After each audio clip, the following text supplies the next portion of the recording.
झटपट पटापट लक्ष्मी जी घर के अंदर प्रसन्न होके अंदर आएंगी घर के पटापट। झटपट पटापट लक्ष्मी जी घर के अंदर प्रसन्न होके अंदर आएंगी घर के पटापट। नाचतो सगळं विसरून पोरी बघता थांबून, निळा पिवळा लाल लाल रांगोळी काढतो वाकून।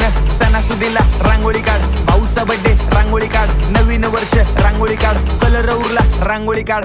उभी लाईन, आडवी लाईन, तिरपी लाईन, वाकडी लाईन, फुल काढ, चिमणी काढ, हत्ती चुकला पुसून काढ। सगळ्यांनी इकडे लक्ष द्यायचं आहे, टेन्शन घ्यायचं नाही, डान्स करत राहायचा। सासूबाई चिडणार आहेत, घाबरायचं नाही, वाईप करत राहायचे आणि सोबत म्हणायचं झटपट पटापट लक्ष्मी जी घर के अंदर प्रसन्न होके अंदर आएंगी घर के पटापट। झटपट पटापट लक्ष्मी जी घर के अंदर प्रसन्न होके अंदर आएंगी घर के पटापट। पाटापुढे ताटापुढे देवापुढे मागे पुढे सगळीकडे चोहीकडे आम्ही खातो बटाटेवडे, पाटापुढे ताटापुढे